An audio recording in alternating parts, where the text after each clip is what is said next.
I remember Larry Pearson saying one day about 0 point energy is the point of power. That's where power is released, called 0 point energy. That's what John was talking about. I must decrease that he may increase. I have to go to 0 point energy, zero in self. That's good. To understand this thing. Now, one time I had this experience. I was in a parachurch organization. God had called me to go into this, but it was evangelical. And at the time, I was part of the Vineyard and then going to be part of Partners and in Harvest. And in the Vineyard, we were on the cutting edge. Yeah. We had the new worship, the like of the Father. There was intimacy. There was, it was great Renewal. renewal, great relationships. And so this was in 1991. And I went to this meeting because I now had become this executive director of a street ministry. And I had to meet with all these people from around Ontario. And we met. And I went to it. I wasn't all that happy about it. I was feeling like I must have done something wrong. God was sending me out in the field somewhere because it wasn't in the Vineyard. I wanted to go where I was a part of the Vineyard and be out there doing the stuff, as John Wimber used to say. But I was being sent into this because God's wiser than me, and he had a great idea. So I go there. And my first meeting, regional meeting, we're staying over at this place. And we're all there. I get there.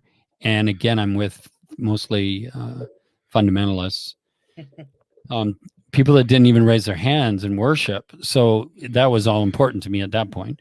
And so I'm there. We get there. We meet in the main room. And they said, well, for the next 2 hours, nobody speaks. You just go out and there's altars set up all over the grounds. And then you just walk to each one and ask God if there's something you need to deal with. And then they said, don't talk to anybody but him. And then we'll meet back here at the cross in 2 hours. I thought, well, that's different. That's kind of cool. So I went out and I'm starting to go to each one. Nothing. I finally get to the one where Abraham's to sacrifice Isaac. And the Lord said to me, John, I want you to put the vineyard on the altar. Well, let me tell you something. I was like, there was sadness in my heart. I was like, oh my God, what's he asking of me? Is he sending me to be a minister in a fundamental church or something? God, what are you doing? It's happening. The wave's out there, man. And I was on that wave. And now you're making me go inland. What's happening here? Right? Yeah. He said, John, it's an idol. It's blinding you. You need to put it on the altar. I said, okay, Lord. So I laid the vineyard on the altar. Not sure what he was going to do with all this, but okay, Father. So I laid it on the altar.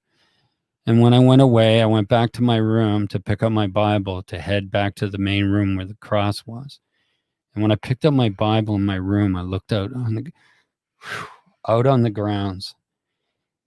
And man, I entered into a place with the Father I hadn't been since I got saved.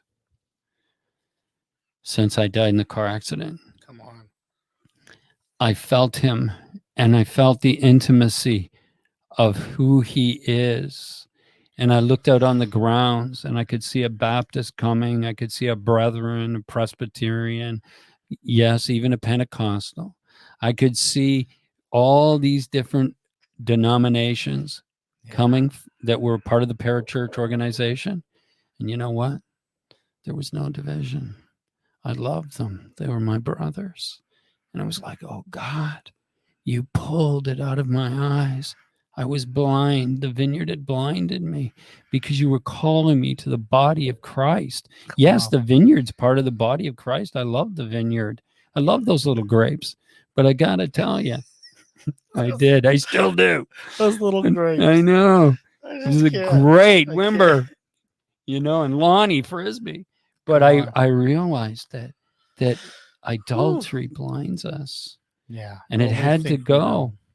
And so when it went, all of a sudden, he sent me out and I got to speak in Brethren churches, Baptist churches, United churches, Pentecostal churches, Catholic churches.